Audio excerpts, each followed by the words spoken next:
Ушу Высоцкийдей болом дедим да. Внимание, граждане бандиты! Ваша банда полностью блокирована. Кудулдардын академиясы деген дагы керекпи? Эчтеке жок бизде. Мурда аялдар турап күлдүрчү элек. Азыр муун башка. Телефондун муунун өзүбүзгө тарта албай атабыз. Сотка чыкканда шайтан каникулга чыгып кетиптир. Боксерсуз, Ооба. Тарташ билесиз го. Дарбазачы болупсуз да. Президент 4 жолу гол киргизиптир да. Пакта коюп киргизбеген жок. Жок. Мага Ишенбек камчыда туруп көрдү. Аябай экен dedi. Кээ-бирки юморлор адамга катуу да тийип калышы мүмкүн да. Ооска жеп таяк жеген, күлдүрсөң жөн күлдүр деп. Кайсы саясатчыны эгер кудул болсо мыкты кудул болмок. Бурламатыйып. Ал кыйын экен. Американын эмгек сиңирген ишмери деген наам жок. Америка эл артисти деген жок. Маданияттын мыкты кызматкерин бир уборщица алды. Ошондо бу дүйнөнүн мааниси эмне экен сиздин оюңузча? Кудай бурса, ниетим түзеле, бейишке баргым келет.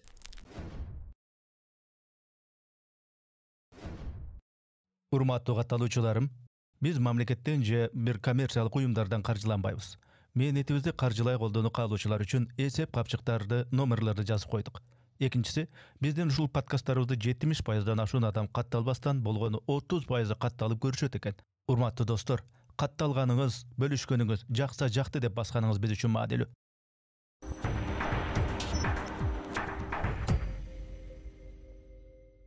Ассаламу алейкум, урматтуу көрүүчүлөр, урматтуу катталуучулар. Биз кезектеги пикирлешүүбүздү, маектешүүбүздү, сүйлөшүүбүздү, подкастыбызды баштайбыз. Менин аты жөнүм Эрнис Кыяз. Биздин кезектеги конок ким? Аны мен тааныштырып кетсем, Кубан Алимов, кыргызга белгилүү Кудул. Саламатсызбы? Ассаламу алейкум. Ва алейкум ассалам. Кандайсыздар, иштериңиздер жакшыбы? Кудай буйрса сиздерде коноктомун. Сизди көптөн бери күтүп, өзүнчө буга жоопкерчиликтүү мамиле кылып, атайын ушул интернеттен сиз тууралуу маалыматтарды берген маектериңизди карап, жакшы даярдандым. Эми уруксат берсеңиз суроолорду бере берсем, Даярмын. Негизи ар бир инсан ушу кичине кезинен, өспүрүм кезинен, андан бир аз чоңойгондо, акыл эси токтолуп калганда, ак караны ажыратканда, мен мындай кесиптин ээси болсом, тигиндей кесиптин ээси болсом деп өзүнчө мындай кыялданат да. Сиз ушул кудулдук деген кесипти жаштайыңыздан эңсеп, күсөп, кыялданып, ушундай болгон кесиппи бул, же бул мындай тагдырдын шыбагасы катары өзүнөн эле ороп ара келип калып анан кийин кудул болуп калдыңызбы? Эми төрөлөрдө баардыгы тең эле бир профессор болом, же бир врач боломбу, же бир кудул болом, же бир дирижер болом деп айта албайт экенбиз да. Бул мен өзү келди да. Бул өзү пайда болду. Бул өзү жаралган эле ошол сага ушул ылайыктуу экен дегендей болуп кетти да. Мен өзүм негизи врач болмок экем. Ак халатчан болуп элдерди дарыламак экем. Бул өзү келди. Бул өзү келгенде да бир башкача келди. Мен ушу 4-класстан баштап 6-класска чейин ушу манас айтып калдым, бир өзүнүн аяны айтылып эле өзүм туруп эле айта берчим. Ал туура айтылдыбы, туура айтылган жокпу, бирок ошо менен жашап калдым да. Ошо менен жашап, анан мага биздин Кочкордо ошол биринчи секретарь болуп Корчубек Акназарович деген бар эле аксакал. Ошол менин апамдын агасы да ошол исполкомдо ошол бир эмесинде иштечи да, чоң кызматтанан. Ошол кишиден бата алам деп ошо кишиникин алып барды да. Үйүнө барып айтып бердим. Анан ал киши укту дагы, айтты, мун баланын ар жагында бар экен деп. Анан эми ал манасты айтканым түшүнгөн жокпу? Мен өзүмдө аяны менен киргени менен айтып бердим. Ал киши аябай алкып, колун чаап, чекемен өп, ишиңе ийгилик деди. Ошондон кийин эртеси менингит болуп 1 жыл жатып калдым. Ооруп. Тердегенде эмбей же көз тийип билем ушундай кыргызча. Андан кийин болбоду. Анан бул өзү келбейт экен. Бул башкача келет экен. Мен ойлоп коем, ошо кудулдук апам жакта деле бар экен. Бидем атам жактабы деп калам. Бирок апам жакта көбүрөөк болчу. Демек сиз бул кудулдуктун атайын бир кандай бир окуусун, кандай бир мындай бир курсун деп коюп, анда бүткөн эмес экенсиз да? Жок. Анысын ал кезде бүткөн эмесмин, бирок меники башкача жанр болуп атат да кудулдардан. Мен жанагы сатирасы бар, интермедиясы бар, жанагында окуп айткандары бар, бирок мен өзүмдө да бир байкадым. Мен адамда көргөн эмени, телевизордон көргөн эмелерди бат кабыл алчумун да. Анан бир мындай мас кишилер тураганда, тигиндей мындайларды бат кабыл алып, ошону айткым эле келип ичимен жүрчүм. Ар жагымда кудулдук бар го деп койдум да. Анан мен муну окуган жокмун. Себеби эмне үчүн мен келген адамдан кандай кесиптеги адам болбосун сурайм да. Бизди мен ушу кайсы жагына кетсем, кайсы чет өлкөгө кетсемби же баланча окууга тапшырсамбы деген ушундай аудиторияда көрөт да. Аны ошого бир мындай азык болсун, ошого жем болсун деген өңүттө сурап коем. Адам дээринде бар нерсе баары бир аны жөн койбой кой бербейт окшойт, Кой бербейт экен, ошо бар экен да. Мен дагы бир актерлукту, ушул чыгармачылык болгум келгени, мен Владимир Высоцкийдин ырларын ырдайм гитара менен. Ушу күндө да көчөлөрдө ырдап калчумун. Высоцкийдин кинолорун турап аябай кумирим эле да. Жана «Место встречи изменить нельзя» деген кинолордун үзүндүсүн турачумун. Анан ошол экинин Владимир Высоцкийдин бир эмесин көрүп калдым. Көп немелерин окудум да. Анан көрүп калдым, бул актерлугун көрүп калдым да Высоцкийдин. Бул жана Гамлеттердин, жана эмелерди, Шекспирди жакшы ойноптур да. Мен ошондо ушу Высоцкийдей болом дедим да. Ойнойм мен ушундай бир деп. Десем, ар жагымда бар да. Бар, мындай эметсең айтсаң деп. Анан ошондо жанагындай ролдорду ойноп калдым, жана кудулданып калдым. Анан ошолик бир үзүндүсүн айтып берейин. Бир мектепте айтып атып, директорлор койчу эле бул Высоцкий туурайт деп айтып атат. Анан бир мероприятие болуп калды. Бир чоң ошо коммунальный эменики айылда. Анан бир майрамы болуп калды. Анан Высоцкий туура деп ырдап берчи деп калышты. Анда мен киносунан үзүндү айтып берейин дедим. «Место встречи изменить нельзя» деген жеринен бандиттерди кармаган жерине Высоцкий айтат: Внимание, граждане бандиты! Ваша банда полностью блокирована. Переходом бросайте оружие. Кто-нибудь будет сопротивляться, буду стрелять без препятствий. А теперь давай. Кто там гавкает? С тобой свинья не гавкает, а говорит капитан Алимов. Вперед, ты да. Өзү. Анан Гитлерди аябай тура бир ветеран 9 майда той болуп калат. Жалаң аксакалдар отурушат, мен Гитлер турачым да. Формам бар эле. Анда чач бар эле. Бардыгы эле кол чап ачкан Катюшаны ырдап бүткөндө эле анан мен чыга алып атпайм, ал программада кереги жок экен да. Чыга алып: Ассаламу алейкум, биздин бүгүнкү ардагерлер, мен бүгүн силерге бирден орден берем, сеникин алам десем, таяк менен коолап кетишпеди бабушкалар, атаңдын оозу урайт, сен үчүн биз монтуп жүрсөк депчи. Ойлодум да, көрдүңбү, ошол жанагы окубагандык. Образ ийине жеткен. Ийине жетип кеткен жерчи бул, Эрнисбай бул эчтеке делбейт. Дагы мен ушул келген каармандарга берилчү бир стандартты суроом, ошол каармандын башынан өткөргөн кыйынчылыктар, ысык сууктар, анткени ошол элге белгилүү адамдын мындай белгилүү, өзүнөн өзү эле белгилүү эле жаралганда эле ошондой жаралгандай кабыл алышат да. Анан кандай кыйынчылыктарды, кандай бир жансыздаткан бир ушундай учурларды ушундай баштан өткөрдүңүз? Өткөрдүм. Бир көргөн ит көрбөсүн, бир көргөнүн хан көрбөсүн дейт го. Биздин артисттердин жашоосу аябай начар болду. Мен ушул чыгармачылыкка, кудулдукка кирип алып 90-жылдарды ойлодум, ушу 90-жылдар ушул бекер кирдим го депчи. Аябай кыйынчылыкта келдим да мен. Сүзмөгө, курутка барабыз, балдар мушташат, арак көп. Азыркы артисттер бактылуу да. Азыркылар алифартта жүрүшөт. Азыркыларчы $500 $1000 чейин сүйлөшөт. Биз антип алган жокпуз да. Мен Ошко койгон концертинде үйгө барып төлөчүмүн, Кочкордо. Мен ошол жака жашачу элем да.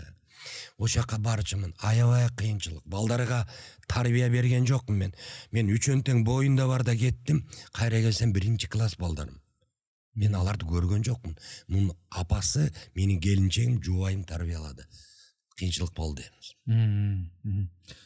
Анан эми биз эми юмор күлкү жагына бир басым жасасак, ар бир замандын, ар бир доордун өзүнүн бир күлө турган бир мандеми болобу. Мисалы үчүн ошол эле Советтер Союзунун коому өзүнчө бир нерсеге күлчү. Советтер Союзу талкалангандан кийин баягы 90-жылдардагы ГКЧП окуясынан берки өзүнчө бир ушундай бир доор болду. Алар өзүнчө бир нерсеге күлүшүбү. Эми мына интернет технологиясы өнүгүп, TikTok, Instagram, Facebook деген ушундай муун бар. Булар өзүнчө нерсеге күлөбү. Ушул күлө турган нерсенин бир айырмачылыгын жөнүндө эмне айта аласыз? Эми күлө турган эми мындай экен да. Сотка чыкканда шайтан каникулга чыгып кетиптир. Facebook, Instagram балакеттин бар интернет чыкканда шайтан полный пенсияга чыгып кетиптир. Болду, мен бияны түшүнбөй калдым депчи. Сами өзүңөр түшүнүп алгыла депчи. Ушул 95-жылы супер кудул болдум. Ошондо бардык кудулдардан көрсөм, ошо кезде Жаныбек байкенин эмгеги Шорпо байке деп коюш билесиздер да. Ошо кудулдардан ошо кишини көрдүм, аябай күйгөн киши эле. Ушул театр кылалык, Шаршен театрына бардык. Кудулдар театрын ачып калышыбыз керек деген ушул аябай көп даярдандады ошо киши чуркады. Раматтылык аябай жакшы киши эле. Бир тыйыны жок болсо да мени кочкорго салып ич эле. Анан эми баягы айтарым бу да өзүнүн бир мууну келет экен, өзүнүн бир жаш кезде Урал деген элеспет келип калды. Уралдан кийин Салют менен Кама келди. Москвичтен кийин Жигули келди, Жигули деген абыйды Пассат келди. Ошондо айтып атканым ошо да кудулдардагы ар бир эмеге экен, даярданат экен. Азыр мен чыгып айтуудан эмес, азыр көбүнчөсү через интернет аркылуу болуп атат. Мен ошо көптү ушуректин ичине кире албагандыгыман, ушуректин чече албагандыгыман, иштете албаганыман көп жерден аксап калып атамбы дейм да. Мен ушуга кире элекмин да. Өзүмдү көрсө ушундан башталабы дейм. Азыркы менен айырма көп. Өтө көп. Чоң. Сахнадагы кудулдарды карасаң, көп учурунда эми баарын эмес, көп учурда мындай бир кудулдарда мындай бир руханий бир аздыгы же таптакыр жоктугу, Чыңгыз Айтматовдун китептерин окубагандыгы, философия жаатында же башка илимдин кыры, гуманитардык бир илимдер жаатында ошондой китептерди окубагандыгы мындай байкалат да. Сиз ушуга кошуласызбы? Кошулам. Мен деле тим эле өтө окуп деле эметпейм, но бирок мен ушунча аракет кылдым. Мен азыр окуп атам 5-курста. Бибисара Бейшеналиева. Ушул кезде окуп атасыз? Ушул кезде университеттин. Студентсиз? Студентмин. Завочный отделениясында. Анан менин ошол факультетимде ошондой экен, окуш керек экен. Азыр мен көп нерсени байкап жүрдүм, мен окуп эле жүрдүм. Окуп жүргөнү менен дагы бирдеме жетишпегендей да. Дагы бирдемени окуп, эми кылайын десең, ар бир күнүгө өзгөрүлүп атат. Күн сайын өзгөрүп атат. Күн сайын. Ошону кармалбай калып атам да. Менде бирдемени айтайын, бирдеме кылайын деп. Анан мен жалпысынан ойлосом, капитал болмоюнча Карл Маркс менен Энгельс айткан экен да, бекеринен чыгарбаптыр. Лениндики деле окудук эле. Ар бир нерсеге капитал керек деп. Финансы керек. Мен азыр ушунча оюм бар, бирок мени эч ким кабыл албай атат да, уккусу келбей атат. Анткени мен башкача болушум керек экен, акчалуу болушум керек экен. Мен даражам башкача болуш керек экен да, азыр ошон үчүн күлдүрө албай атат. Тиги бу деген ошо экен. Бирок окубайт. Жок. Азыр Шекспир биз эми окудук да, эми канча жылдан бери окуп жүр. Айтсаң суроого жок. Ошол экел турган, мен клоунада ойноп жүрдүм. Краски Востока деген ошто клоунада ошо жана сөз менен эмес, сүйлөм эмес, көз караш менен, мындай аракеттер менен аткарат, ошон жеткизе билип, ошол произведенияны окуп, анан жетет ол. Ушундай сыяктуу да. Азыр окугандар аз. Ошо окугандар аз, кудулдукта да керек болсо өзүнчө окутуш керек, үйрөтүш керек дегендей кылып айтып атасыз да. Мына бул манасчылардын Манасты үйрөтө турган, Манастын бир базалык бир жактарын үйрөтө турган Манас академиясы деген ачылды, билесиз. Ошол сыяктуу мындай кудулдарды дагы тарбиялай турган, баштапкы алипбесин үйрөтө турган өзүнчө кудулдардын академиясы деген дагы керекпи деп ойлойм да. Анткени бул маалымат каражаттары, КТР, ЛТР, гезиттер, сайттар бүгүнкү ушул бийликтин айткан дегенин жасап аткан реформаларын элге жеткирүүдөгү негизги курал деп эсептелинип атканы менен юмор аркылуу дагы көп нерсени жеткизсе болобу эле дейм да. Ошол юмор академиясы, күлкү академиясы сыяктуу. Болот, керек. Бул сөзсүз керек. Мисалы жанагы Россиядан көрүп атасыздар, Путин деле өзү отурганда Галустян деген жанагы армиянын кудул чыгып атпайбы? Кандай жанагы Кадыровдор турап, күлүп, ошо бизде юмордун өзү дагы мектеби болмоюнча бул өтө оор болуп кетет. Биз ар кайсы жерден алып келип атат, ар нерсени алып келип айтып атышат. Саясатты мурда айтчу эле. Көп кудулар саясат менен чыгышты, мурдакылар туурап атышып, саясатчылар туурап атып, көптөрү заслуга алды, шайлоодо жүрүшүп. Көптөрү ошо менен жүрдү. Азыр андай эмес. Мен эмнеге сүйүнүп атам? 30 жыл жегендер, 30 жыл Кыргызстан жегендер. Азыр эмне деген болуп атат? Кандай сонун? Азыр спорт жагы болобу, кичине болобу, пробка болобу, кичине чыдап турушубуз керек. Бардыгы оңолот. Мен оюмча, Кудай бир ушинтип калса. Анан кудулдардын мектеби сөзсүз керек. Сөзсүз керек. Шаршен театры Термечиктө ушу кудулдар театр деп бизди жиберген. Барасыңар, ачкыла, иштегиле деп. Министерстводо берилген деген орун штат. Барганбыз, Келдибек байке, Абдылда, Борончу, бешөөбүз барганбыз. Барсак ошо штатты бербей атат. Кичине кое туруңуздар деген ошо ойдон жым. Бизге керек. Бизге даярдабаса, ушул мурда болсо мейли эле. Азыр даярдабаса болбойт. Казактардыкын, Шаншарындыкындай, Смеха Панораманыкындай алар түптөлүп, алардык ошон үчүн эл көрүп атат. Бизди көрбөй кал. Ким бизди көрөт? Эчтеке жок бизде. Мен айтып коеюн. Эмне менен күлдүрөт? Мурда аял-саялдар туурап күлдүрчү элек. Азыр муун башка. Бизге мектеп керек. Мурда ошол өзүнчө бир кудулдардын мууну бар эле да, мындай бар. Келдибек Ниязов, мисалы үчүн, Манас Бердибеков, Абдылда Иманкулов, Жамбыл, Рахман Разыков, Рахмарал, Жаныбек Алыкулов, Борончу, Жамбылган чийиптер, Кубикте. Мына сиз ошол бир бардыгы бир муусуңар кудулдардын. Кезинде баягы Тулпар тушунда деп коет, кезинде эл аябай күлчү. Аябай. Азыр күлбөй калды дегендик эмес. Бирок негедир азыр ошо баягы сиз өзүңүз айтып кетпедиңизби? Могу телефондун сырларын биз анча өздөштүрө албай атабыз. Ушул аркылуу телефонго кирип, телефондун муунун өзүбүзгө тарта албай атабыз. Анткени ушул телефондун наркы беркилерин үйрөнө албай атабыз депчи. Эмнеге ошондой болбой атат да? Эмне үчүн андай болбой атат? Каалоо жокпу же атаандаштыкка туруштук бере албай калдыңарбы же? Жок. Эми буга да кирип кеткен болбойт да. Биз кыргызбыз да, кыяз. Бизде бирдеме калыш керек. Мен Кудайдан тилеп атам, мен ошол бир 70ке чыгып калса, Кудай жаш берсе, мен бир жакшы кара жорук алам дагы, тебети чепкенди кычыратып, өтүктү кийип, илгерки аталардай болуп Кочкорго барам. Же шаарды кыдырам. Бир кимдин баласысың? Уруң ким? Депчи бизди көрүп, атаң мендей болгон.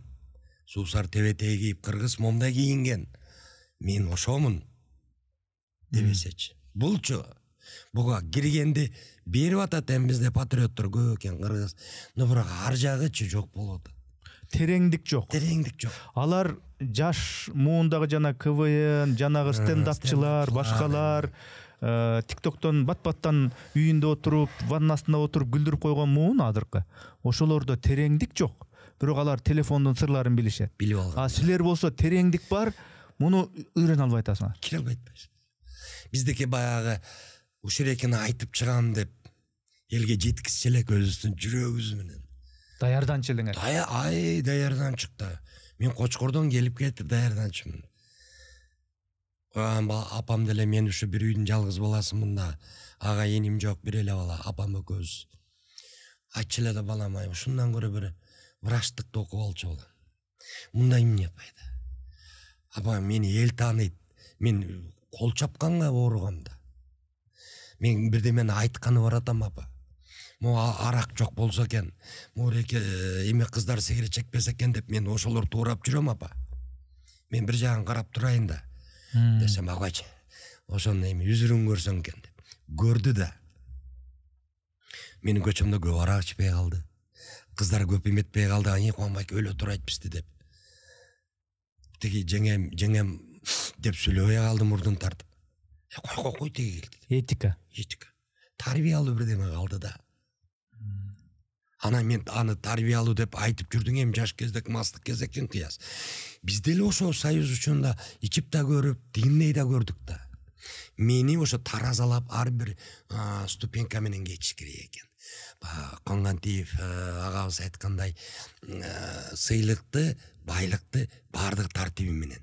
Ишти да ошондой. Сержант, лейтенант, полковник, полковник, подполковник, баланан полковник деп ошонтип кеткен жакшы экен. Бардыгы өзүнүн эмеси менен. Сразу эле алгандар бар го азырчы. Таң каласың. Эми ошол мурдагы системада баягы бардыгы этап менен болчу да. Бир этаптан дароо жогору секирип кетчү эмес. Кадимгидей орто билим, жогорку билим, анан бир жерде тажрыйба топтоп кадимгидей иштөө, ошо теорияны практика менен айкалыштыруу, анан карьера акырындап барчу да. Азыр болсо телефондун баары эле диплому жок эле кодул, журналист, саясатчы, анткени телефону бар. Доктор, актер даяр эле. Бирок диплому жок. Ошондой болуп кетти да, анан ошондо көп кесиптер жоголду, көп кесиптер пайда болду. Негизи эле ошол мындай кодулдук менен бүгүнкү күндө мындай жамбакса болобу? Мындай окат кылып кетсе. Болбойбу? Бу интернетти бардыгын түшүнүп, анан бир театр болуп, ошол театрда жетекчи керек. Антпесе болбойт. Антпесе күлдүрө албайбыз. Азыр мен чыгып бир концерттерге барып атам, благотворительный. Элдин аңсайбыз башка. Мени башка күтүп атышат. Башка нерсени күтүп атат бизден. Элде акча бар, бирок башканы күтүп атат. Жаңы. Анан билбейм, азыр Азыр бир эле кесипке таянып туруп албастан мен кодул элемин дебестен балким бир 5 өнөрдүн ээси болуп туруп, өзүңүз свет койгонду билип, өзүңүз үндү микрофон койгонду билип, өзүңүз дагы бир менеджерлик кылганды билип, анан ошонун баарын алып кеткен бир менеджерлик сапаттар керек болуп аткан жокпу? Керек. Бул керек. Бул мен эми Кудай буйрса андан аксап айтпошум керек, мен үй бүлөм багып кетем. Мен мал доктурмун биринчиден. Чыңгыз Айтматов дагы мал доктор. Кыйындар мал доктор болгон. Жазбай анан мен мал доктурмун, ошол бизде Кочкордо СПТУ бар эле. Жамангул Тойгонбаев атындагы ошо СПТУну бүтүргөн мал доктордук. Андан коркпойм. Мен агайда болуп кетем, музыкада коюп кетем, жетимишөөнөр аздык кылбайт деп ар нерсе мен иштебеген жерим эле морг менен эле роддом калган, аял төрөтпөгөн. Калганы бүт иштедим азыр. Кол менен. Электрик, сантехник, жанагы малга ийне сайып, анан да бир мен өзүм кесим ушундай бирдемени бат кабыл алам да.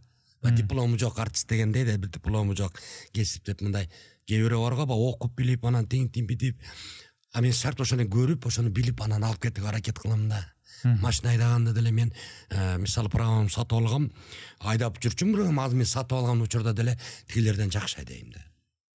Спортко да жакынсыз. Спортко да жакынмын. Аябай спортто тоголонгон эмне бар, ошонун баарын жакшы көрөм.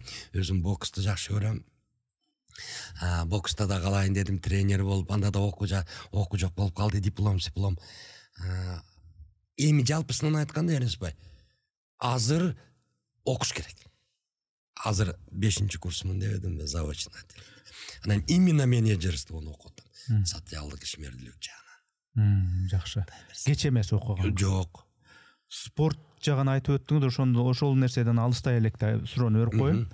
боксерсыз, ооба кадимкидей эле. Азыр деле бокстун техникасын Мен сүйөм да. Тарс билесиз го. Бокста аябай жакшы көрөм. Ана мына футболдагы ойнойт экенсиз. Тиги YouTube'дагы видеолордо баягы өнөр деген команда менен маданиятыбызды Мурас турнирине дагы президент Садыр Жапаров баш болгон өкмөт депутаттар ушунда аралашып өткөн футбол турнири болуп атпайбы? Ошого катышыпсыз. Анан кийин өнөр командасынын атынан дарбазачы болупсуз да. Анан президент сиз турган ушу дарбазага эми 1 да эмес, 2 да эмес, 3 да эмес, 4 жолу гол киргизиптир да. Сиз эми президент экен деп мындай кичине пакта коюп киргизбеген жок? Жок. Бар ушинтип айтышат эми. Башканы киргизген жоксо эмне ушул президенттин кечке киргиздиңиз го дейт. Анан мен өзүңөр туруп көргүлөчү дедим. Ага Ишенбек камчыда туруп көрдү. Аябай экен деди. Эми бул спорт жагынан биздин президентибиз деле футбол боюнча кандай тепсе кирет экен да. Бул мен айтып отурсаң бул жерде пактасак да деп эч бир эме болгон жок. Ба сен биринчи өлүп көрсөң дегендей да. Тос көрсөң дегендей болду анан. Все равно киргизбей. Мен мурда ойлочумун көрүп жүрүп, качып эле ушу киргизип атат го деп. Жөн мен өзүм көрдүм да. Кармого жок. Топту кармого президент эметип келаткан мындай как футболист.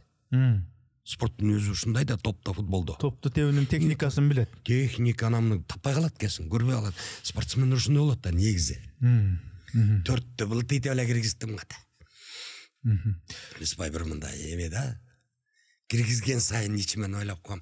Биринчи тепкенде киргизгенде жумуш сурасам болмок экен, гол киргенден кийин. Экинчисинде депчи. Бирок спорт кайбай экен. Мен буга ишендим. Эми кайра азил, юмор жагын сүйлөшүп атпайбы, ошого кайра кайтып кетсек.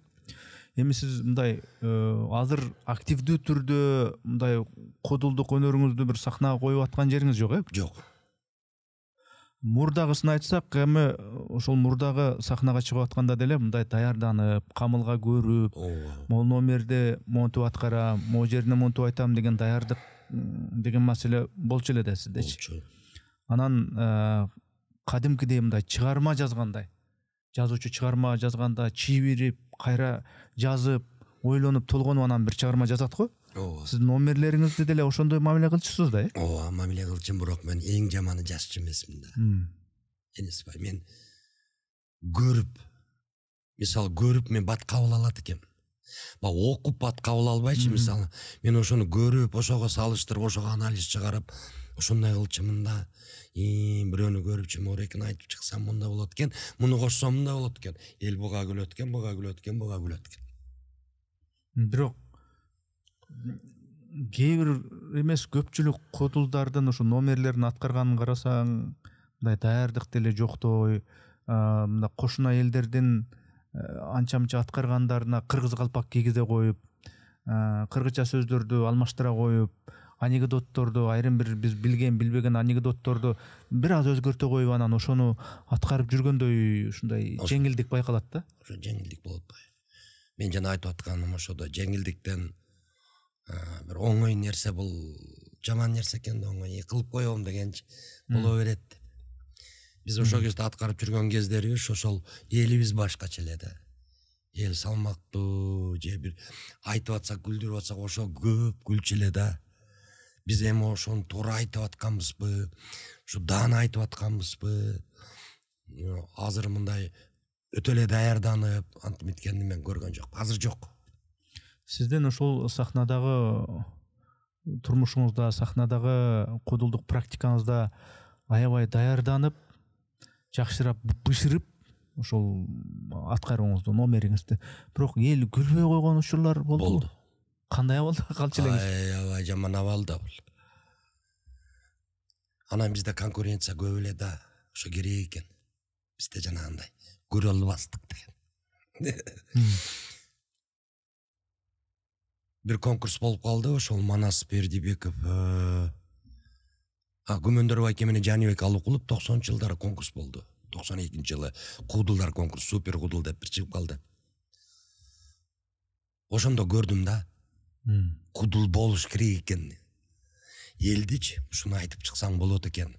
Бул ушул мага жарашат экен. Неге мен монтуп боло албайм? Ушу өкөндөй депчи. Анан кийин жанагы сахнага чыгып келатканда эле кол чапкан. Бул жеңиш экен. Айттырбай чыгат го, мисалы көрүп атасыздар да Петросян тияк айттырбай. Керек болсо сүйлөп эле койсо, Сүйлөп эле. манераларын эле. Тамиловдун сүрөтүндө эле кылып койсо, туруп тура элечи. Костюм чечип эле кайра кийип кетип калгандай. Ошого жетиш керек болуп атат да, кыяс. Ал эми кээ юморлор, кээ азилдер кудулдардын, юмористтердин адамга катуу да тийип калышы мүмкүн да. Өтө бир ое коюшу мүмкүн да. Сахнадабы, жашоодобу ошондой сиздин аткарган номериңиз катуураак тийип, анамындай коркутуп кеткен, же болбосо мындай какус кылган учурлар болду. Болгон. Кошунаман жегенмен таяк. Мен Кочкордо спирт деген арак көп сатылып, бизде Төрт Аташ деген бар эле Кочкордо. Ошо спирт көп сатылып, анан кошунамда спирт сатчу экен.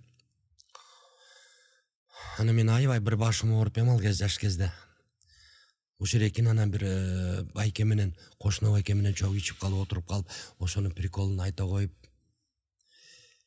мыскыл тамашага как раз келе калып, бизде Төрт Аташты окумуш сатат экен.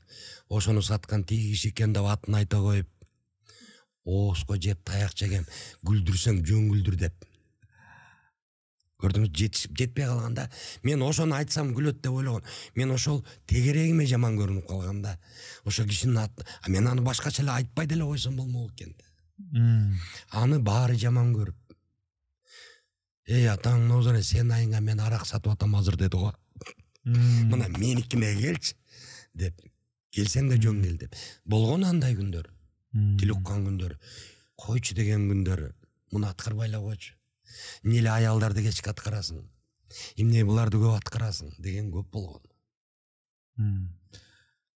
Кыргыз элин улуу эл, нарктуу эл, бийик эл, Манастын эли, тиги Кытай жылнамаларында жазылган түптүү эл дешет да. Бирок сиз куудул катары кыргыздын да жоорун чукуп өзүнө көрсөтүп, ушундай миссияңыздын кайсы бир бөлүгү ушундай да, мен ушуну түшүнөм. Кыргыздын бүгүнкү күндөгү трагедиясы, комедиясы эмнеде деп ойлойсуз? Эми кыргыздыкы толтура да трагедия, комедия. Далайын көрдүк го биз.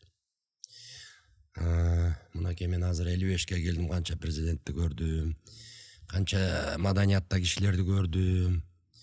Трагедиясы менен комедиясы бул болуп атат. Азыр бизге элге азыр башка нерсе керек болуп атат. Трагедиясы бул биз чогула албай атабыз. Кудулдар бир жерде болбой атабыз. Бир жерде бир даярданып, бир жакшынакай ойлорубузду айта албай атабыз. А комедия болсо ошо эки отуруп чогулгандан кийин бирдеме чыгат эле деп ойлойм да, элге жеткизе билүүчү. Булар чогулуптур деген бизге канча эле. Мына эми көрүш керек экен, эми угуш керек экен деп. Ошо эрекинде деп ойлойм да, азыр кыязбай, азыр бизге ошо керек. Сиздин ишиңиз, кудулдун иши элди күлдүрүү, ыкшытып, каткыртып күлдүрүү. Ошол элди күлдүргөн адамдын ички бир күйүтү, арманы болсо керек. Болуш керек, анын жөнүнө күлдүрүш эмес да. Эмне күйүт, эмне арман сизде? Ошонусун билип айтканда, ошол адам ошо күйүтүн айтып отурган адам, мен да башыман өткөн, мен ушундай турбайм, менде да ушинткен дегендей да. Аны айтыш керек, аны күлдүрүп коюп эле чыгып кетип, мен башка бир клоунада, чулоонада эмес да, бул шоу эмес, кудулдук, бул өтө оор. Чыгып, ар бир элди карап, бир 2,5 менен дворец спорта барасың. Ошол элди алып кетиши өтө оор да.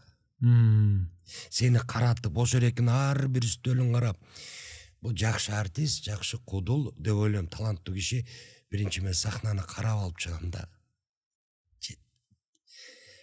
Эл кандай экен деп. Бүгүн эл кандай. Анан чыгам. Улуу киши, улуу муундар болуп калат. Башка кишилер, башка жеңелер мындай туугандар да болуп калышы мүмкүн, ошолорду айтып албайын, ошолордун бир кемчиликтери болуп кетпесин депчи. Жакшы артист, жакшы таланттуу киши биринчи угат, жакшы музыкант, жакшы артист, актер көрүп туруп анан чыгат, билип туруп. Бүгүн эмне алып чыгам, бүгүн эмнени айтам деп. Ошондой болуш керек да, чыгып алып эле. Кубан Алимовду сахнадагы баягы жадыраган, күлдүргөн, өзү күлгөн образы аркылуу тааныйт. Образыңыз ошондой. Бирок Кубан Алимовдун сахнанын артындагы жашоосу кандай? Бүгүнкү күндө мындай реалдуу жашооңуз кандай? Азык-түлүк сатып алып атканда мындай кыйналуулар жокпу? Элдин арасында жашап атасыз. Бүгүнкү күндө өсүүлөр, өнүгүүлөр, жол салынып атат, башка болуп атат деген нерселер болуп атат. Анан ошол нерсе сиздин жеке жашооңузда мындай байкалып сезилип атабы? Ооба. Мен өзүм төрөлгөндөн баштап барчылыкта эле өсүп келатам. Мен азыр деле кыйналган жокмун. Азыр өсүү аябай жакшы болуп атат. Мен биринчиден ошо бүгүнкү мынакей саясаттын эмнесине сүйүнүп атам. Биринчиден булар спортко аябай жакшы болуп атат да. Биздин келечегибиз жаштар, ошо келечегибиз деп мынакей футбол, бардык спорт жагы жакшы болуп атат. Бул эң сонунда ден соолук. Ден соолук бул биринчиде. Төшөктө канчасы жатат. Бул кыйын, бул биринчи ден соолук анан байлык дейт. Биринчи байлык анан ден соолук экен азыр ойлосом. Эчтекең жок, канчасы сүрөт чуркап, канчасы деп акча чогулуп жүрүшөт. Бул биринчи акча. Биринчиде ойлоп калдым да өзүмчө. Анан ден соолук экен деп. Бирок мен азыр мага жагып атат бул өнүгүү. Эми келген кодулга кечке эле барып олуттуу суроолорду бере бербей анча-мынча аралатып кодулга берчү суроолорду да берели да. Эгерде Кубан Алимовго 2 күнгө, 3 күнгө деп коелучу, мүмкүнчүлүк берилсе, Садыр Жапаровдун ордуна же Камчыбек Ташиевдин ордуна болосуң мынакей 3 күндөн десе, кандай 3 күндүн ичинде чечимдерди шарт кабыл алып жиберет элеңиз? Мен эми аларды ордуна койсо мен андай деле өзүмдүн деңгээлимди байкайт элем. Андан көрө мени министрлик культура койгулачы. Маданият жагында. Эми сизге 3 күндөн 6 күн мүмкүнчүлүк берип атсам, президент бол. Эми президент болуштагы азыр мен ойлойм, азыр жанагы мен соткага жүнкүп азыр кире албай атам, өзүмдүн жолум алып кете албай атам кодулдуктан. Анан мени 3 күнгө деп туруп эметсеңер бул өтө аз. Мен ойлойм да өзүмдүн кызматымды, өзүм билген ишимди бериңиздерчи. 3 күнгө эмне кылып этелем? Маданиятта бардык турган жакшы керемет эмелер турат, ак сарайлар. Кочкордо, башка жерлерде. Ошолор театр көп кылат элем. Театр. Профессиональный театр кылат элем. Бул театр анан конкурстар көп кылат элем. Комуз биз элден чыктык да, илгери ошол кудулар конкурсу деп Рахман Аразыков ошону билген экен агай. Көп кылды да. Көрсө ошондон комбайндан чыккан эле эмеде экенбиз да. Жанталашып чыгып, конкуренттүү болуп, чыгып коюп эметели деп. А если мен ошентип, ошондой бир президенттикке же бир жака болуп калсам, мен ойлойт элем азыр. Мен биринчи эле мени ошол ден соолук больница жакта карайт элем. Медицина. Медицина бир башкача бир эме болсо дейм да, бир башка жерде. Киргенде очередь жок. Мен баягы кызымды онкологиясы бар экен деп коркуп, мен ошондо көрдүм Кыргызстандын больницасын. Очередке турдук, очередь болбойт.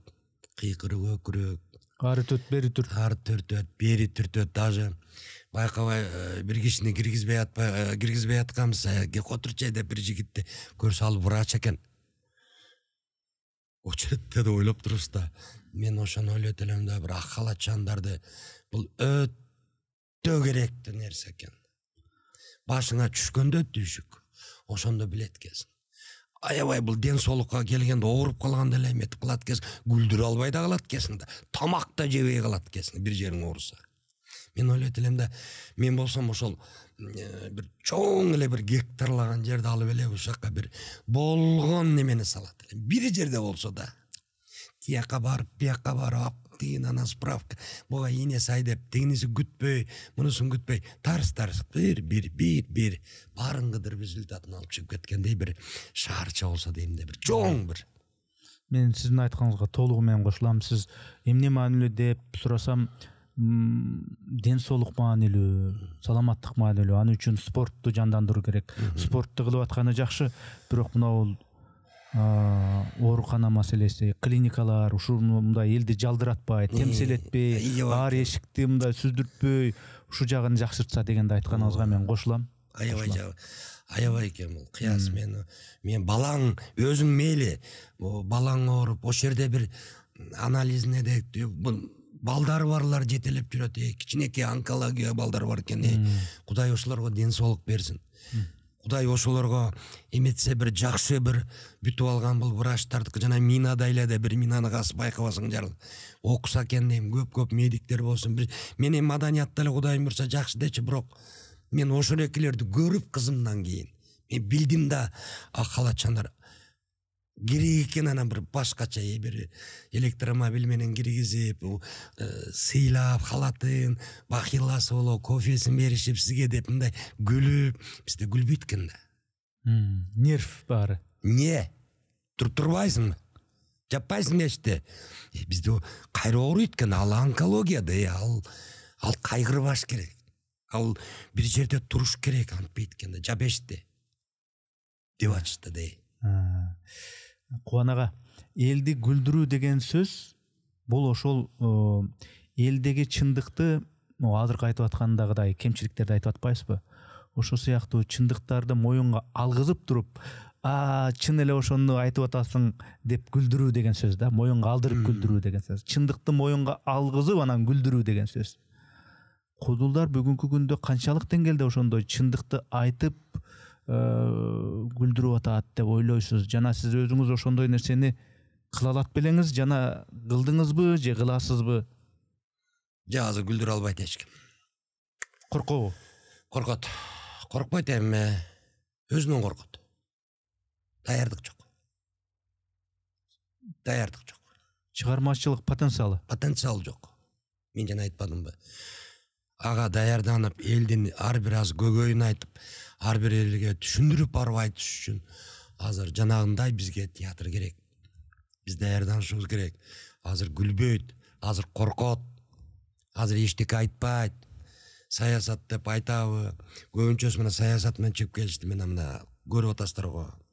Көп кудулдар эмелер туурап чыкты. Азыр жок, айта албайт. Анткени өзүнүн коркот, багаж түгөндү. Бизге багаж бергендей, бизди даярдаганда режиссер, постановщик бирөө керек, театр керек, жазбай.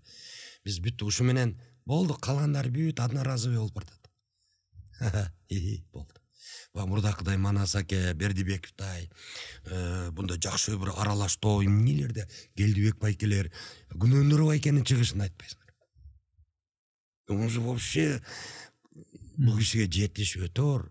Кудулдардан ушу тарбиялык, насаат мааниси чоң. Бардык.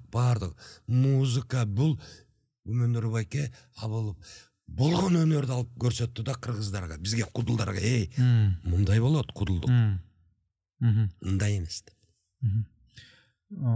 Кудулдар менен саясатчылардын айырмасы болбой калды. Саясатчылардын көбүндө, ак үй көк үйдөгүлөрдө мындай кайсы бир сөздөрдү калпсыз айтып алып, кудулдардан жаман күлкү болуп атат дешет да. Анан кийин ошо силер кудулдар негизги ишиңерди саясатчыларга тарттырып ийген жоксуңар? Бул бир кайсы бир илгерки мынакей депутаттарда азыр деле депутаттар деле кудул болбой калышты. Боло албай калышты. Мурдакылар болушчу. Мурдакылар жакшы болчу. Эми азыр мындай да. Азыр бизге кыргыздарга, бизге мега башкача бир керек да, башкача бир нерсе керек болуп атат. Же депутат, же бир кудул деп эми саясатка көп. Биз азыр дагы эле жанага такалып атам да. Иштеш керек болот. Керек болуп атат бизге театр кыяс.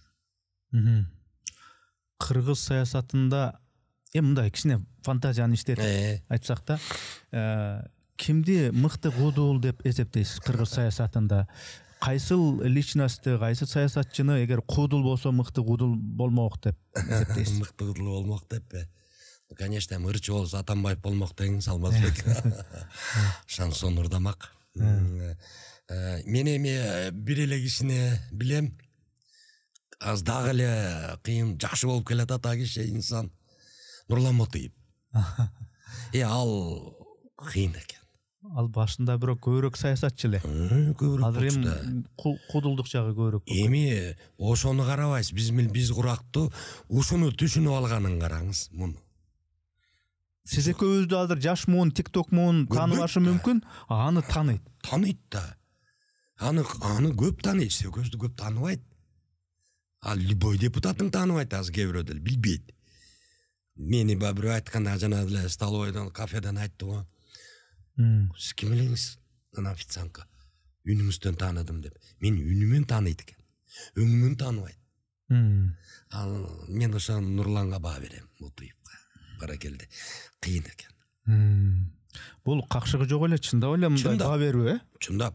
Бирөөнө жардам берип атат, акча бербеген, өмүрү жанагындай карыз алып кеткенди бул алып берип атат да. Хоть Америкада кайсы жерде болбосун, Кыйын жигит экен. Мен барып бирөөнүн карызым азыр манаке 150 миңдей карызым бар, ала албай жүрөм. Ошого айтсамбы деп атат. Кайрылышыңыз керек экен. Ооба. Ал жуңкур шемшек деп туруп. Мынау саясатты деле окуп, билип, көрүп, сайттарды, жаңылыктарды, кабарларды окуп атсаңыз керек. Ооба. Парламент тараганы калды. Парламент тараса, демек жанагы үгүттөр башталат деген сөз. Ооба. Талапкерлер элдин астына барып, мен депутат кылып шайлап койгула, шайласаңар мен силерди мынтип берем, антип берем дегендер кайра эски ондор башталат. Шайлануучуларга жана шайлоочуларга карата кудул катары эмнелерди айтат элеңиз? Мен эми бул шайлоодо биз мен тамашалап айтып калчу элем, мен тилеген той менен шайлоо депчи. Шайлоого көп катыштык. Шайлоого көп катышкандар көбү засулук алды. Мен да көп катыштым. Мен шайлоодо бир катышып саясаттын башкача экенин ошондо түшүндүм. Мен ошол бир жуңалдык Автандил деген байкеме чуркалдым. Авток деп коебуз байке. Жуңалдык Кочкордон деп. Ана мага ал байке ошо тилекке каршы өтпөй калды, бир өтүп кетмек. Анан Кочкорду элестеткиле 5 ой коюп атсам, мен ошо кишиге чуркап жүрдүм да. Мен ошо кыргызды билдим, эмне үчүн сен саякка чуркайсың деп. Таң калдым да, мен ошо саясаттын ушундай начар экен. Чуркап жүрдүк, анан ошентип азыркы мурдакыдай болбойт го дейм. Мурдакыдай азыр Кудай билсе тартип жакшы. Мурдакыдай болбойт го. Бирок мен азыр айтып кетейин, бир эмем бар. Гүлсүнкан Жунушалиева деген менин карындашым го, депутат азыр. Муну эмеде парламент эмеде. Анан булары коёт экен. Коюп анан эми Кыргыздын бир жери бар экен да, тууганчылык деген. Тууганым дегенчи. Ушунукunu кылып койбой, чуркап койбойсузбу, жардам берип коебуз жок деп эми азыр сүйлөшкөн жок, просто ошону ойлонуп атам да. Мурдакыдай концерт жок. Мурдакыдай элге агитация эме кылган жок. Эми бул карындашым эмне кылсам? Буга кандай кылсам? Депчи, элдин аңсы эми башка болуп калыптыр, Язбай. Койчу деп. Кайдыгерби? Энди жок, кайдыгер эмес. Таразалап калыптыр. Ишине карап, жүргөнүнө карап, мурда кете берчи эле. Азыр андай эмес экен. Ошол эми карындашым турат, Кудай буйрса. Ага мен эми иштеген азыр иш кылып аткандарын көрүп атам. Кочкорго өз жерине жардам берген өзү жакшы карындашым бар. Но бирок эми өтө эле мурдакыдай болуп эметпестен дагы, кандай болсо дагы кол ирисине тартат дейт тууганбыз да. Эми чуркабайбыз, бирок Кудай буйрса ошо карындашыма шайлайм го. Жакшы. Ошо туугандык деген критерий болуп калып атабы ошондо? Туугандык эмес, ошону мындай ишеним бар үчүн. Ишеним бар үчүн. Туугандык эмес, ишеним бар үчүн. Эми мага ошондой көрүнүп атат да. Тыңдыгы жакшы. Кудай буйрса ошо Гүлсүнкан Жунушалиева деген карындашыбыз. Жакшы үгүт болуп калды. Жакшы үгүт болуп калды. Ооба. 3 сүйлөм менен Кыргызстандагы реалдуу кырдаалды, реалдуу экономикалыкпы, социалдыкпы, ушундай жашоо кырдаалды сүрөттөп бир айтып бере аласызбы? Юмор, чим-чим, азил, калемпир кошуп дегендей.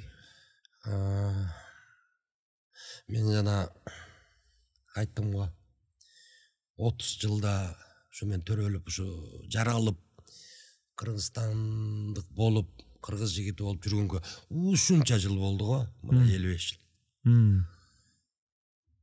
Мен азыр мына бу 3 жылдан бери Кыргызстанды көрүп атам да, Кудай буйрса. Кандай болсо дагы көрүп атам, элден угуп атам.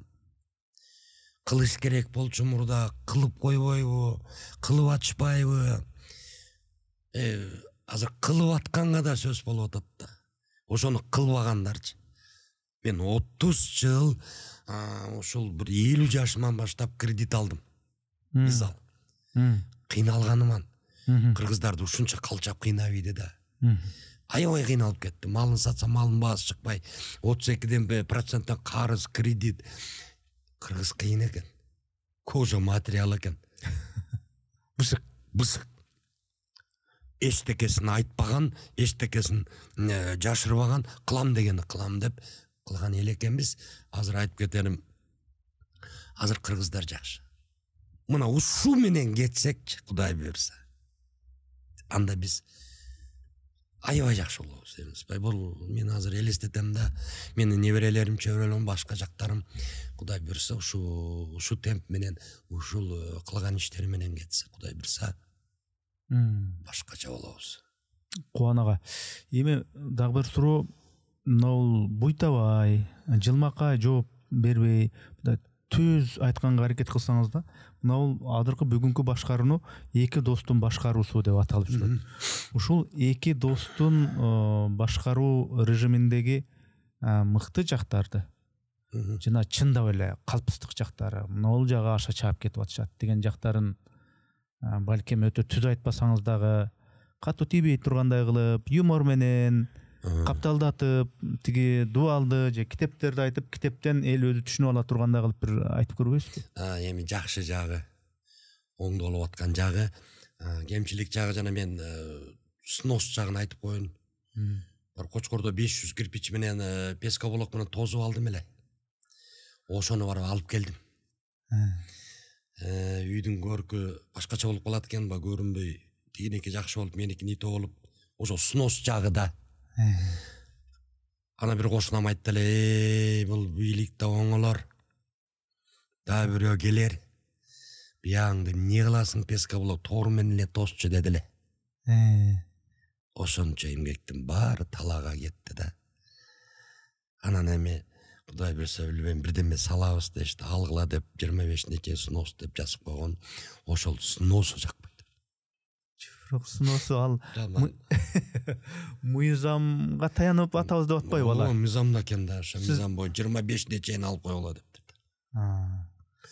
Бурда сиз ошол тосуп атканда мыйзамсыз экенин билген жок белеңиз же? Мөөрлөрү, печаттары барбы дегендей? Жок да, билбей эле койгонбуз да. Тигиникин көрүп, мен деле кое берейинчи деп койгонбуз да. Эми азыр ошо жанагы жакшы жагы, жаман жагы деп атпайсызбы? Эми азыр бизге жалпысынан билбейм, маданиятка бир башкача болуп бараткандай да, жок болуп бараткандай болду. Мага сезилген да бир мен мындай общий маданияттынчы. Ошол ягында бир жакшы карап койсо да. Манасты ачып берди, тигилерди, төкмөлөрдүкүн ачып берди, театр деп. Эми бизде да аябай көп таланттуу балдар бар. Дагы чыгат. Ошол бир театр, кудулдар театр болсо, анан жана сыртка чыгып калганда баягы элди чогултуш үчүн бир жакшы бир башка ойлор болсо, айтсак, кыдырсак.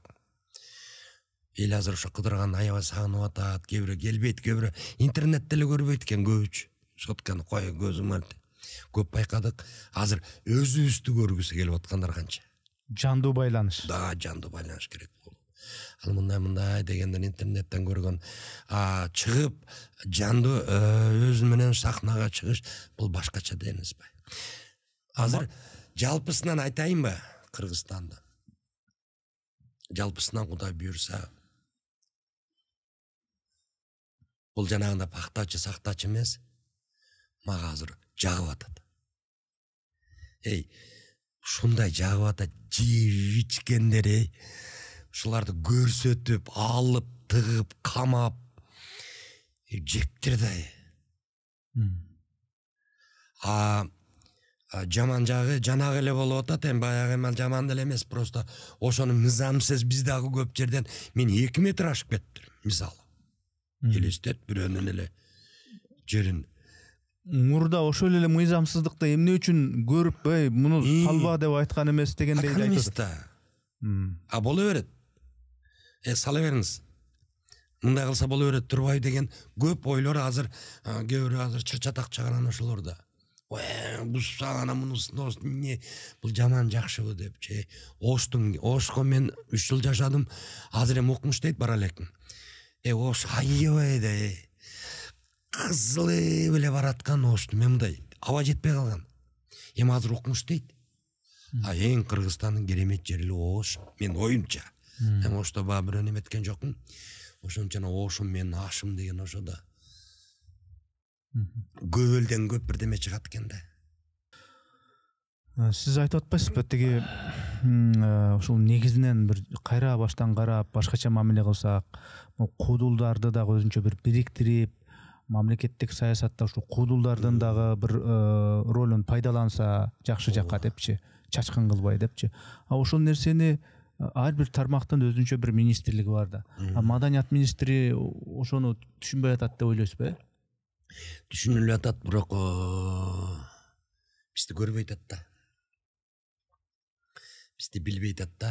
Бар ар бир нерсе бирдемени чыгарсаң ошону көрүп туруп, мына результат болот. Мындан бирдеме пайда болот экен. Же көрүп аткандарбы? Ага да айтып көргөм мен ушу театр жөнүндө. Ушул керекпи, же кереги жокпу дебеш керек да. Бул бизден ошол кесип ушул маалда керек да. Башка нерсе эмес, ушул маалда керек болуп атат. Ушул маалда могу интернет, ушул маалда ушунда күчөп аткан кезде биз керекпиз.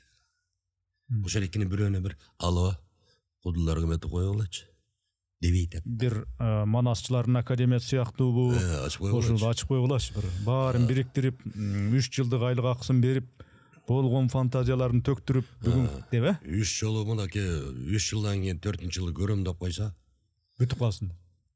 Результатын деп. 3 жылда биз кылат элек да. Анан ошондо көрөт элек, бул керек экен бизге деп. Азыр көрбөй атат да, билбей атат. Биз дагы тиягында биян аспыз да. Ар ким өзүнүн оокатын өзү кылып, барынча алынын жетишинче ушинтип ар ким өзү жанталашмай. Мамлекет ошонун баарын бириктирип, жалпы бир багытка, идеологияга бир иштетсе дегендей сөз болуп атат. Жакшы, бир идеология өзүнүн эмеси болсо, бир отургузуп, келип берип, даярдап айтып чыгат элек да. Кээде мыйзамдын тили менен, логиканын тили менен жетпеген нерсени юмордун тили менен өтө так жеткизүү мүмкүн да. Бир сөз менен. Мисалы мен жана Винокурдун көп эмелерди көрөм да, окуйм. Ошо Винокурдун эмелери бар, жана генералдары тоорап чыгат, ар бир эмелер тоорап чыгат. Ошол эки көп сүйлөбөйт го өзү, мына Гүлдүн айтып, бирок бир точкасы бар да.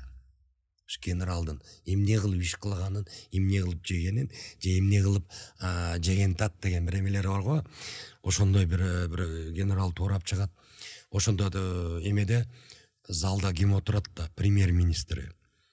Ошону карап сүйлөйт да. Мындай болбосо, мындай болбойт эле, биз жебейт элек, преступность жогот эле. Туурабы дегендей да. Юмордун ошону бир лампочкасы күйгөн жерди караш керек экен, жеткизечи, тарс. Патата эмес. Тарс, бир эле сөз. Кудулдуктун ошондойбу дейм да. Көп мындай. Кубанага, эми мына өзүңүз билесиз, Америкада Американын эмгек сиңирген ишмери деген наам жок. Америка эли артисти деген жок. Ал жакта ошол баягы атаандаштык ушул искусство адамдарында, кинодо болобу, юмористтерде болобу, ал кадимки бир калыс атаандаштык бар. Ошондон суурулуп чыккандан кийин эл аны тааныйт, эл өзүнүн баасын берет, акчалай дагы баасын берет, аброй жагынан да баасын берет. Бизде ошондой калыс система жокпу же кудулдардын, өнөр адамдарынын өзүнүн ошондой жолду таппай аткандыгы бир себеп болуп атабы? Эки себеп бар. Биринчи, кудулдардын жолун таппай аткандыгы. Кимге барып, кимдин колун кармайм дегендей да. Экинчиси сыйлык. Жөн ыргытып ишти сыйлыкты. Чачып. Маданияттын мыкты кызматкеримин мен. Аны мени кубалап жүрүп беришти. Досум берди аны да. Кочкордун атулун мен өзүм ушуна багым ушундай экен да. Мындай рахмат сизге деп эч албайт экен бир элдин эмесинде. Атулун деле, маданият мыкты кызматкерин деле кубалап жүрүп беришти. Сага келиптир деп. Көчөдөн. Мен аны ошондо ойлоп койдум. Демек мен дагы эле иштеп түбүнө жете элек экенмин. Кызматымдычы дагартыр элек экен, мени кол менен чаап, гүл менен тозуп. Мындай эле алып аттым да сыйлыкты. Ана маданияттын мыкты кызматкерин бир уборщица алды. Мен ошондо жаман болдум. Маданиятта иштеген. Демек мен ошончо баркы кетип калган сыйлыкты. Анан эми Кыргыз Республикасынын эмгек сиңирген мына көчө Кочкордон алып келдим. Ошол парламент депутаттардын ыраазычылык катын алып келдим. Мага бериштир. Ошол төраганын Нурланбек Тургунбек уулу ошол кишинин спикеринин атынан ошо депутаттар беришиптир. Анан эми мен ойлоп коем, азыр кээ бирөө азыр мен даяр эмес экен. Кыргыз Республикасынын эмгек сиңирген артист деген. Канчасы мен тойлордон кээ айтпай коюп, канчасынан тил уктум. Кыргыз Республикасынын эмгек сиңирген артисти келатат деп айтпай коюп. Бизде кыргыздарды ушу экен да. Мына жолдорду байкасаңыз, пакистанцтар көп, кыргыздар көп иштебей калды. Кыргыздар эс алууга кетти, көлгө кетип атып, мен таң алдым, жол оңдогондор жалаң пак башка эл, башка улут. Бизге ушу турган жакшы көрөт экен.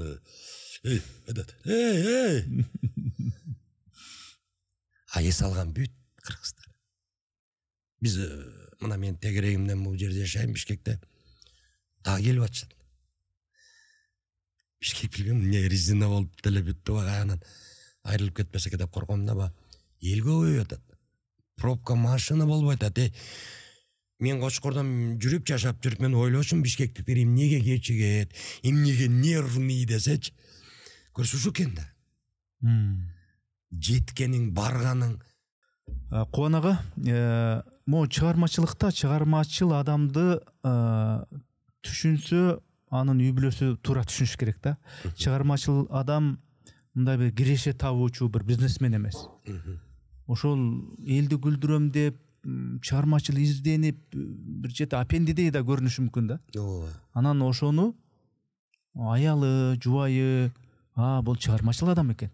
Муну мен туура түшүнүшүм керек экен деп анан мындай бир түшүнгөн болсо, ал чыгармачылыгы өнүгөт. Же талаа түздөп жүрүп калат. Ошол кудулдук өнөр менен бир сахнада, башка бир региондордо жүрүп калат. Ошондо үйдөгүлөрү, жакындары, келинчеги айрыкча. Каякта жүрөсүң? Ушинтип эле жүрө бересиңби?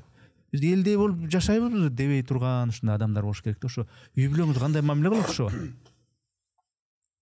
Мен бардыгынан чыгармачылык талантым боло берсин, бирок мен жакшы кишиге үйлөнүп турмун да. Мен азыр мамлекетим үй бүлө. Мен калган эч ишенбей калдым. Мен өзүм үй бүлөм 5 неберели болдум, 3 эгиз балам бар, бир кыз, бир эркек. Анан 3 эле бала төрөдү. Ушу Ташкентте окудук экөөбүз. Мен театралдык институтта, тиги болсо связь институту окучу. Ошол жактан таанышкансыңар? Ошол жактан тааныштык. Анан мен бир нерсени айттым эле, апама ант бердим эле. Апа, сиз айтканга үйлөнөм деп. Сиз көрсөткөнгө үйлөнөм апа деп, ошо жалгыз бала алып, апама ант берип тамашалап жана. Апам айтып калчу, балам сөзүңө тур. Сендей шүмшүк үй бүлөдөн кетсе бүттү го балам. үй бүлөң түстөгүнүң биринчи үй бүлө. Тууганың деле жок сен. Жалгыз экөөбүзбүз. Таяке жээн башкалар. Деп жүрүп, Ташкентте таптым. Өзү Аксунун, көлдүн Аксусунан болот. Кайын журтум жакшы, кайненелер бардыгы жакшы. Семья, келинчегим 36 жыл болду мына жашаганыбызга. Аябай жакшы. Бирибиз көрөсүз го, энисибай бир Кудай буйруса мен үйүмө барган артисттер деле айтып калышат. Сүйлөшөсүңөрбү депчи. Биз көз менен сүйлөшөбүз дейм. Келиптир. Бул мамиленин өтө жогорку чеги экен анда. Уже келип калдык ошого. Азыр кудалардын арасында да кээ бирөө кудул деп ойлойт мени. Жалаң ошко кетти да чөтөң. Алабока бирөө сүлүктү, бирөө балам үйлөндү эгистинтеги эмеден Каракулжадан алды советтен. Жалаң оштон. Анан ойлоп коем, мен концертте көп айтчу элем да, сөөгүм нарындыкы, көшүм оштуку депчи. Ошак болуп. Анан азыр келинчегим мен үйлөнөрдө деле айткам. Мен артистмин. Мага жашайласыңбы, мен кетем. Десем, кетейин деген. Мына азыр ошо 36 жыл вазир жакшы, хан жакшы дейт, хандык өзүнчө болот дейт, саясат өзүнчө болобу. Азыр курсаң токпу, эмне экенин билбейм. Азыр мен илгерки аксакалдар айтча таң калчу элем, ай, кемпиримдин алдына кетсем болот эле, Кудай ай, кор болбой депчи. Коркуп калдым мен. Азыр ошонун жакшылыгын, ошонун ден соолугун тилеп калдым. Ошол маселени чечет. Мындай бизде акча, эмбанк, тиги бу деген жашоо жөнүндө жок биздин үй бүлөдө. Сен канча короттуң, канча темген тете деген жок. Бизде ушул турат да кармалып, ушул келди кармалып. Ошон менин жана кутурганым, 16 жыл гастролдом, тия талалаганым, эмне гана кылган жок, ошонун баарын көтөрө билип, бүт азыр бир эмеге коп койдук да, коп койду. Кубанага эми баягы ырчы келсе ырдатам дегенде, комузчу келсе комуз черттирем, анан кудул келсе ошол бир кичине бир келсе төрүң бошот. Төр бошот дегендей. Кудулдук жагынан да бир номер айтып койсоңуз, номер болгондо кайсын айтайын деп сурашыңыз мүмкүн. Сүйүү, махабат темасында балким эмес, мурдак мен азыр. Ошол жөнүндө. Мен ошо келинди ала качып кеткен боюнча бир эмен бар эле, монологум. Ала качып кетти, айлык ала качып кетти, аны айтып жүрдүм. Бирок мен азыркы сүйүү махабатты көп байкелерим айтып калат, ала качып келип ушунча жыл жашадык, 11 балалы болдук деп. Азыркылар жаштар башкача экен да. Азыркылар ала качпайт, 16 миң, 18 миң долларга той беришет жаркыратып. Ал жашайбы, жашабайбы, ортосунда махабат барбы? Ошонун арасынан бир жигит кызын ал эми үйлөнөйүн десе, кызын ала качып кеткен экен, өлөм дептир. Уксус ичип алам мен. Уксус ичпей эле муңну өлсөмбү дептир. Кыйналып калам го, тиги дүйнөгө барсам да муңгандарды карабайт дейт. Суга чөгүп өлөм дептир. Таза кетем. Жаардын кырына келип суга секирейин десе эле бир алтын балык турат дейт. Жигит, эмне болду деп. Өлөйүн деп атып, кызым ала качып, келесо, апе, өлдүң го. 2 миллиард кыз бар, любойун алып берем. Сага кандай кыз керек десе. Сенин кызың кандай эле, сага кандай кыз керек десе. Менин кызым чачын кырыктырган эмес, чачы белден болчу. Мини юбка кийген эмес. Көйнөктөрү узун болчу, татуаж кылчу эмес, одноклассник, тикток, ватсапта отурган эмес. Оозун даже боёгон эмес. Алтын балык ушундай кыз таап берчи десе. Алтын балык давление болуп өлүп калыптыр. Кана махабат, кана сүйүү. Жаштар азыр эмне кылып атат? Азыр кереги жок. Толтура сүйүү махабат өзү табылат. Нике деген бар. Нике, Кудай таала никени буйруп койсо болду. Бирөө айткандай, колобок жана камыр тоголок. Мам, пап дептир. Мени бүгүн дискотекага жибербесеңер точно муну өлөм деп. Колобоктон моюм бар беле. Жакшы, позитивдүү экен. Позитивдүү дагы анан насааты менен экен да. Рахмат, юморуңузга. Ошондо ушул айткан ойлоруңузду жыйынтыктоо иретинде бир суроо. Кудулдук жөнүндө сүйлөштүк. Ушул кудулдук линиянын чегинде саясатчыларды айттык. Маданият министрлигинин мамилесин айттык, юморго. Антсе болмок, мынсе болмок деп ушул бу дүйнөнү сүйлөштүк, дүйнө маселелерин. ошондо бу дүнүйөнүн мааниси эмне экен сиздин оюңузча? Эмне үчүн жашап жүрөбүз? Эмне үчүн балалуу болдуңуз? Эмне үчүн жараткан сизге үй берди, уул берди, кесип берди, ден соолук берди, көптөгөн макулуктардын ичинен инсан кылып жаратып койду. Анан кийин сиз билесиз, түбөлүк жашабайсыз. Кайсыдыр бир бүтөр күнүңүз бар. Бүткөндөн кийин каяка барасыз? Бул жашоонун мааниси эмне болуп калат ошондо? Мен бул жашоонун мааниси мындай экен, Аязбай. Мен азыр ошол 35-40тан кийин мээме кирдим да. Билдим да, ага чейин эчтеке билген жокмун. Ошол апам ырымдап жалгыз балам деп бизге управляющий болуп илгери Кочкорго бир киши келген экен, ошонун ырымдай берчү эле илгеркилер. Ошол эшигин артынан 4 аякта жүгүртүп жөнөтүптүр. Сени тартсын деп. Сендей киши болсун деп. Эркинбай деген ата болгон экен, управляющий Кочкордо. Ошондо ошо киши айтыптыр: "Ай, Шакубай, бекер кылдың. Мен 45 жашымда киши болгом" дептир. Бул жашоону эми түшүндүм 45 жашым. Анан мен азыр ошончуна окуп атканымда ошо да Аязбай. Анткени мен өзүмдө карточка болуш керек да. Эркектен бир аялым эмес. Ой, аялым эле чечет деген эмес, просто эркекте бир неме калыш керек болот Аязбай. Ошон үчүн окуп атам да, 5-курстамын. Өзүмдүн карточкам болуш керек да. Неберелер келет да. Таята конфет жейин деп. Ме, алып же деп. Апаңа барсаң берет дебейчи. Атам таятамды бир тоо экен.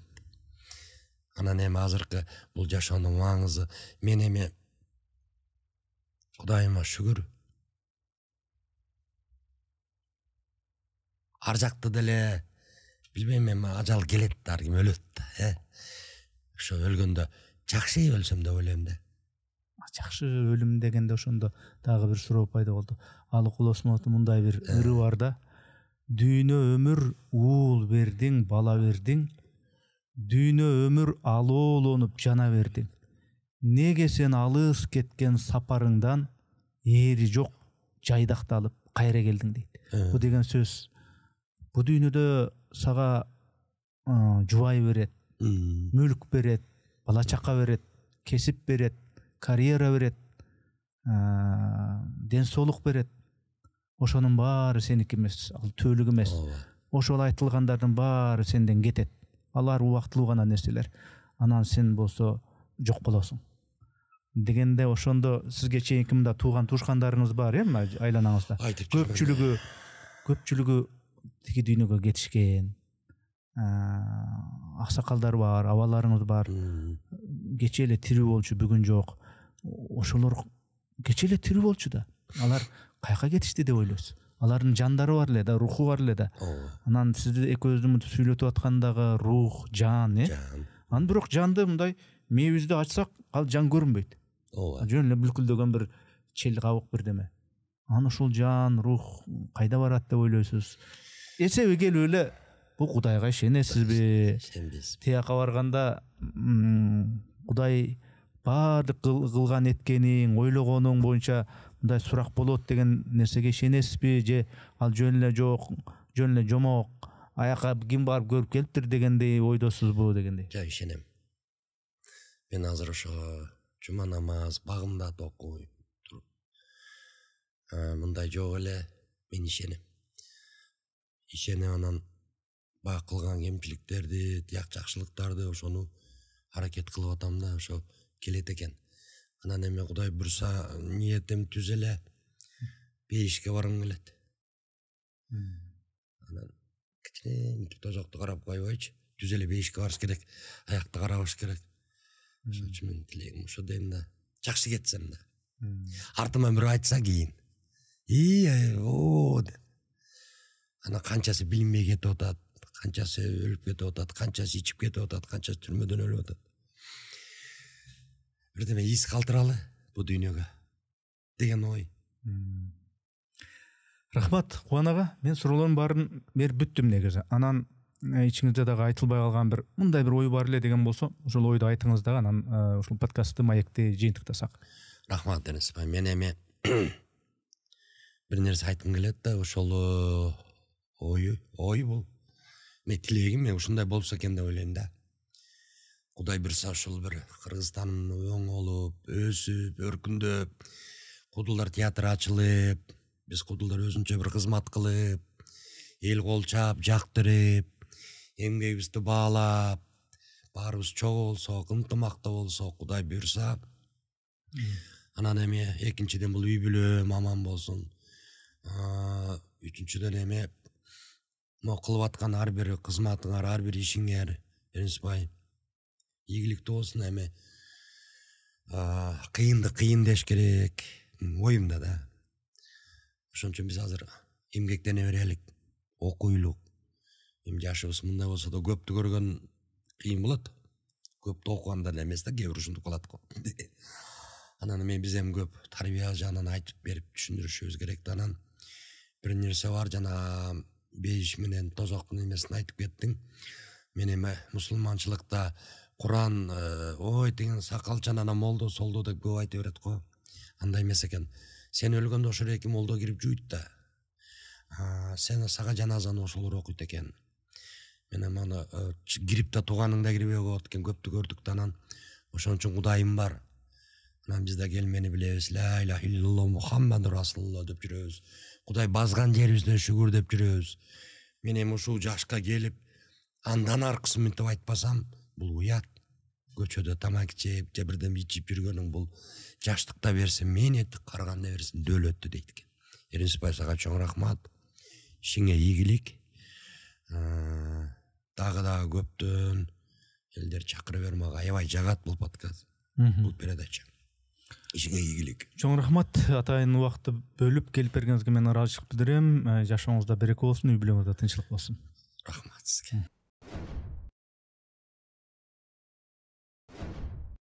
Урматтуу катталуучуларым, биз мамлекеттен же бир коммерциялык уюмдардан каржыланбайбыз. Мээнетибизди каржылай колдонуп калуучулар үчүн эсеп капчыктарды, номерлерди жазып койдук. Экинчиси, биздин ушул подкасттарыбызды 70%дан ашуун адам катталбастан болгону 30% катталып көрүшөт экен.